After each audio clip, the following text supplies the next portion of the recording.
Hello दोस्तों, जय हिंद। This is Amita. Welcome to study with Anuraj. स्वागत है आप सभी का आपके अपने चैनल स्टडी विद अनुराज पर, जहां हम हिस्ट्री पढ़ रहे हैं। तो दोस्तों, आज हम 6th क्लास की हिस्ट्री के एनसीईआरटी का 4th चैप्टर पढ़ेंगे और देखेंगे कि यहाँ इम्पोर्टेंट क्वेश्चन कौन से बन सकते हैं। इससे पहले आपको बता दूं कि हमने पिछले 3 चैप्टर्स को फिनिश किया है, जिसमें हमने देखा है, सबसे पहले हमने देखा कि आखिर अतीत किसे कहा जा सकता है, पहले लोग कहाँ रहते थे, एक्सेट्रा। और फिर हमने जाना कि पहले के मानव क्या खाते थे, कहाँ रहते थे, इन चीज़ों को। और 3rd चैप्टर में हमें बताया गया है कि आरंभिक या सबसे पहले बनने या बसने वाले नगर कौन से थे। और आज हम आगे बढ़ते हुए देखेंगे इस चैप्टर में कि आखिर किन चीज़ों से हमें पता चला अतीत के बारे में, और ऐसी कौन से स्रोत हैं जिनसे हमें पता चलता है कि अतीत में क्या हुआ था। तो चलिए देर नहीं करते हुए हम अपना ये 4th चैप्टर स्टार्ट करते हैं, जिसका नाम है क्या बताती है हमें किताबें और कब्रें। ठीक है, तो यहाँ भी एक चैप्टर की शुरुआत एक स्टूडेंट से की गई है, बच्चे से। तो देखिए, पुस्तकालय में मैरी एक लड़की है, पुस्तकालय में है। इसके बारे में यहाँ से स्टोरी स्टार्ट करी गई है, स्टोरी से चैप्टर स्टार्ट किया गया है। तो चलिए देख लेते हैं स्टोरी क्या दी है एनसीईआरटी में। तो जैसे ही घंटी बजी, शिक्षक ने छात्रों को अपने साथ आने को कहा। जैसे ही स्कूल की घंटी बजती है, शिक्षक छात्रों को अपने साथ आने के लिए बोलते हैं। आज वे पहली बार पुस्तकालय जा रहे थे। मैरी ने देखा कि पुस्तकालय उसकी कक्षा से काफ़ी बड़ा था। मैरी ने देखा कि पुस्तकालय उसकी कक्षा से काफ़ी बड़ा था और वहाँ किताबों से भरी कई रैक थे। ठीक है, कोने में एक अलमारी थी जो मोटी मोटी किताबों से भरी थी। मैरी को एक अलमारी खोलने की कोशिश करते देख शिक्षक ने कहा, उस अलमारी में अलग अलग धर्मों से जुड़ी महत्वपूर्ण किताबें हैं। क्या तुम्हें मालूम है कि हमारे पास वेदों का भी एक संग्रह है? टीचर ने पूछा। ठीक है, मैरी से। मैरी सोचने लगी, वेद क्या है, चलो पता लगाएं।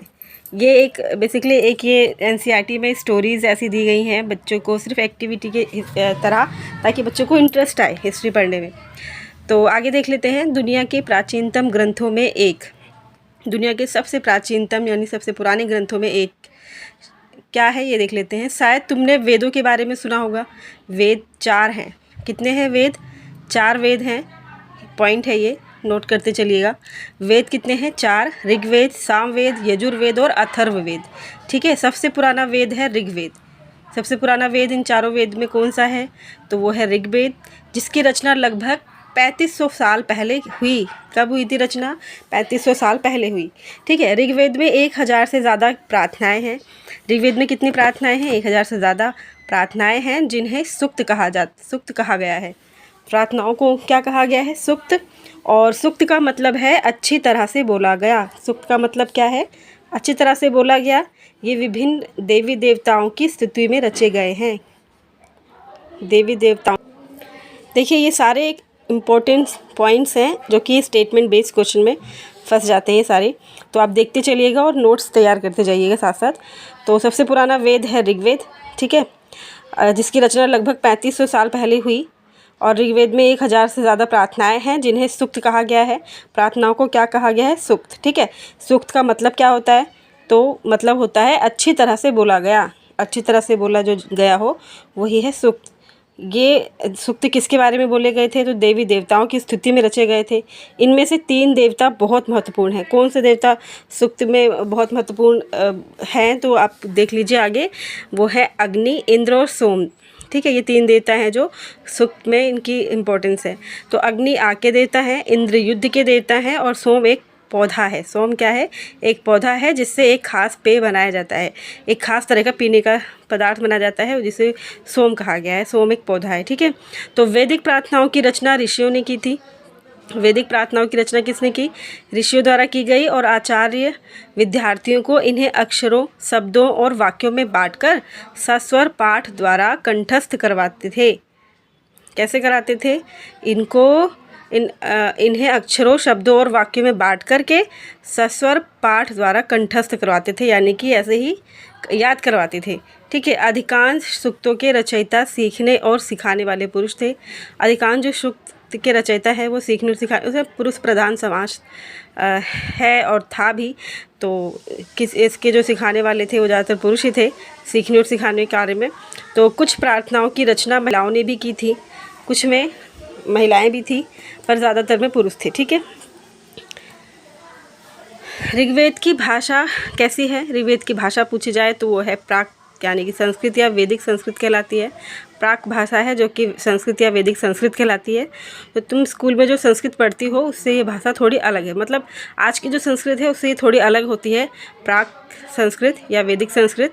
ठीक है। आगे देख लेते हैं संस्कृत और अन्य भाषाएं। संस्कृत और अन्य भाषाएं, तो संस्कृत भाषा भारोपीय यानी भारत यूरोपीय भाषा परिवार का हिस्सा है। संस्कृत किसका हिस्सा है? तो भारोपीय परिवार यानी कि भारत और यूरोपीय भाषा परिवार का एक हिस्सा है संस्कृत। ठीक है। तो भारत की कई भाषाएं असमिया, गुजराती, हिंदी, कश्मीरी और सिंधी, एशियाई भाषाएं जैसे फ़ारसी तथा यूरोप की बहुत सी भाषाएं जैसे अंग्रेजी, यूरोप की जो भाषाएं हैं अंग्रेजी, फ्रांसीसी, जर्मन, यूनानी, इतालवी, स्पेनिश आदि इसी परिवार से जुड़ी हुई हैं। किससे जुड़ी हुई हैं? भारोपीय परिवार यानी कि भारत और यूरोपीय परिवार। ठीक है। तो उदाहरण के लिए मातृ संस्कृत, माँ हिंदी और मदर अंग्रेजी शब्द को देखो, माँ से ही स्टार्ट हो रहे हैं अंग्रेजी, मदर है ना, माँ, और ये मातृ यानी संस्कृत का शब्द है मातृ, और मदर अंग्रेजी का, और हिंदी में माँ। इनको देखो तो क्या तुम्हें इनमें कोई समानता नज़र आती है? बिल्कुल। उपमहाद्वीप में दूसरे भाषा परिवारों की भी भाषाएं बोली जाती हैं। उपमहाद्वीप में दूसरे भाषा परिवारों की भी भाषाएं बोली जाती हैं। उदाहरण के लिए पूर्वोत्तर प्रदेशों में, पूर्व के जो प्रदेश हैं उसमें तिब्बत बर्मा परिवार की भाषाएं बोली जाती हैं, बर्मा परिवार की, और तमिल, तेलुगु, कन्नड़ और मलयालम द्रविड़ भाषा परिवार की भाषाएं हैं। तमिल, तेलुगु, द्रविड़ की भाषाएं कौन सी हैं? तमिल, तेलुगु, कन्नड़ और मलयालम। ठीक है, भाषाएं हैं। जबकि झारखंड और मध्य भारत के कई हिस्सों में बोली जाने वाली भाषाएं ऑस्ट्रो एशियाटिक परिवार से जुड़ी हैं। उन भाषाओं की सूची बनाओ जिनके बारे में तुमने सुन रखा है। ठीक है, ये एक्टिविटी है। आगे देख लेते हैं। कह रहा है जब हम जिन किताबों को पढ़ते हैं, आगे देखिए, हम जिन किताबों को पढ़ते हैं वे लिखी और छापी गई हैं। ऋग्वेद का उच्चारण किया जाता था और श्रवण किया जाता था। ऋग्वेद का क्या किया जाता था? उच्चारण किया जाता था और श्रवण किया जाता था। ठीक है, ना कि पढ़ा जाता था। इसका उच्चारण होता था और श्रवण किया जाता था, इसको पढ़ा नहीं जाता था। रचना के कई सदियों बाद इसे पहली बार लिखा गया। जब इसकी रचना हो चुकी, इसके कई सदियों बाद इसे पहली बार लिखा गया। इसे छापने का काम तो मुश्किल से 200 साल पहले हुआ। इसे छापने का जो काम है, मतलब लिखा तो ये पहले जा चुका था, लेकिन छपाई का काम ये 200 साल पहले लगभग हुआ। तो इतिहासकार ऋग्वेद का अध्ययन कैसे करते हैं ये देख लेते हैं। अब ये देखेंगे कि हमने देखा कि ऋग्वेद क्या है और अब इसका अध्ययन कैसे करते हैं ये देखते हैं। तो इतिहासकार पुरातत्ववेताओं की तरह ही अतीत के बारे में जानकारी इकट्ठी करते हैं। इतिहासकार क्या करते हैं? पुरातत्ववेताओं की तरह ही क्या करते हैं? अतीत के बारे में जानकारी इकट्ठी करते हैं, लेकिन भौतिक अवशेषों के अलावा वो लिखित स्रोतों का भी उपयोग करते हैं। ठीक है, चलो देखते हैं कि वे ऋग्वेद का अध्ययन कैसे करते हैं। ऋग्वेद के कुछ सूक्त वार्तालाप के रूप में है। ऋग्वेद के जो कई सूक्त ऐसे हैं जो कि वार्तालाप के, सिर्फ बोलचाल की भाषा में ही है। तो विश्वामित्र नामक ऋषि और देवियों के रूप में पूजित दो नारियों यानी व्यास और सतलुज के बीच ये है संवाद एक ऐसे ही सूक्त का अंश है। विश्वामित्र और नामक ऋषि हैं और दो देवियां हैं, कौन सी? व्यास और सतलुज। इनके बीच की जो ये संवाद है एक ऐसे ही सूक्त का अंश है। जो इनका संवाद है ना, सूक्त की तरह ही है, उसका ही एक अंश है जो इनके बीच का संवाद है। ठीक है, इन दोनों नदियों को मानचित्र पर खोजें। एक मिनट देख लेते हैं व्यास और सतलुज मानचित्र पे कहाँ है। मानचित्र पृष्ठ 2 पर है, ऊपर चलते हैं। ये कौन सा पृष्ठ है? ये है 1, 2 तो यही है। मैप किधर है? मैप मैप मैप पर है क्या? 1 मिनट।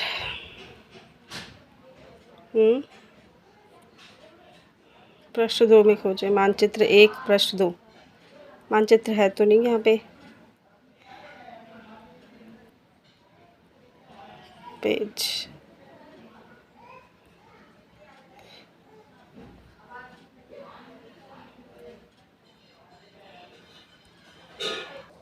इस चैप्टर पे कोई मानचित्र नहीं है, इस इन्होंने बताया तो है लेकिन है नहीं, तो आप देख लीजिएगा व्यास और सतलुज, ठीक है, मैप में आपके पास हो, नहीं तो इसमें अटैच करके मैं आपको दिखा दूँगी बाद में। तो आगे देख लेते हैं। अब ये एक पांडुलिपि है, ऋग्वेद की पांडुलिपि का एक पन्ना है। भूर्ज वृक्ष की छाल पर लिखी ये पांडुलिपि कश्मीर में पाई गई थी। कहाँ पाई गई थी? भूर्ज वृक्ष पे लिखी गई एक छाल में ये पांडुलिपि कहाँ पाई गई? कश्मीर में। लगभग 150 वर्ष पहले ऋग्वेद को सबसे पहली बार छापने के लिए इसका उपयोग किया गया था, ठीक है। इसी पांडुलिपि को देखकर अंग्रेजी अनुवाद तैयार हुआ और यह पांडुलिपि पुणे महाराष्ट्र के एक पुस्तकालय में सुरक्षित है। कहाँ पर है सुरक्षित? महाराष्ट्र के एक पुस्तकालय में, पुणे में, ठीक है। और 150 साल पहले सबसे पहले इसको छापने का काम हुआ। तो विश्वामित्र और नदियाँ, विश्वामित्र, ये इनके बीच का वार्तालाप है। ये विश्वामित्र नदियों के बीच की वार्तालाप है, आप इसे आराम से पढ़ सकते हैं।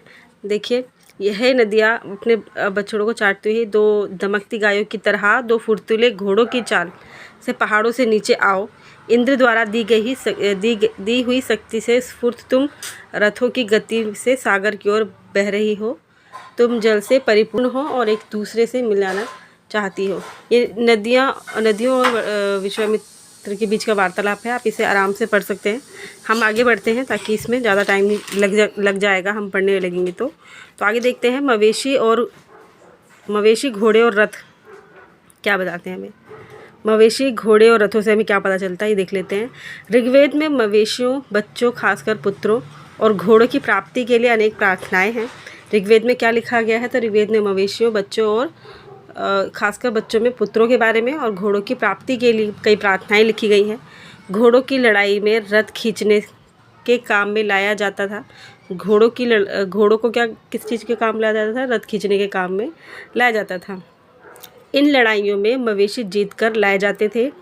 लड़ाइयाँ वैसे ज़मीन के लिए भी लड़ी जाती थी, जहाँ अच्छे चारागाह हों और जहाँ पर जैसी जल्दी तैयार हो जाने वाली फसलों को उपजाया जा सकता हो, ठीक है। तो कुछ लड़ाइयाँ पानी के स्रोतों और लोगों को बंदी बनाने के लिए भी लड़ी जाती थी। तो युद्ध में जीते गए धन का कुछ भाग सरदार रख लेते थे तथा कुछ हिस्सा पुरोहित को दे दिया जाता था। तो शेष धन आम आदमी में बांट दिए जाते थे। कुछ धन यज्ञ करने के लिए भी प्रयुक्त होता था। यज्ञ की आग में आहुति दी जाती थी। ये आहुतियाँ देवी देवताओं को दी जाती थी। घी, अनाज और कभी कभी जानवरों को भी आहुति दी जाती थी, ठीक है।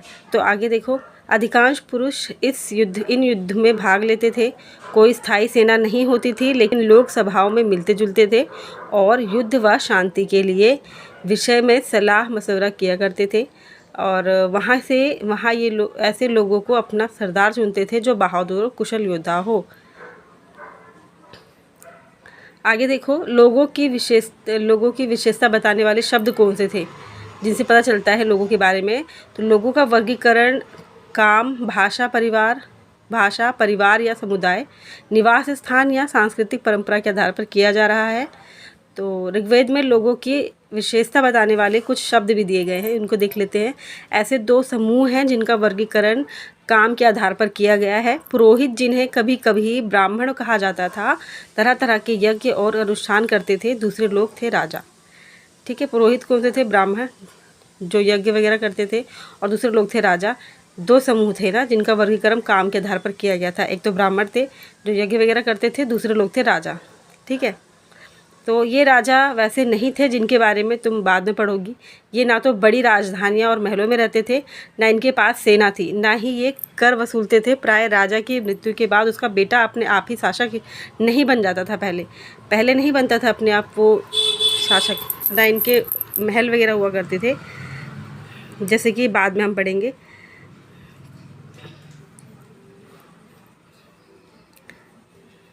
Fifteen minute. तो दोस्तों आज हमारा फर्स्ट पार्ट कंप्लीट होता है। अब इस चैप्टर को कंप्लीट करेंगे अपने सेकंड पार्ट में। तो आज के लिए इतना ही। Thank you so much. Thanks for watching.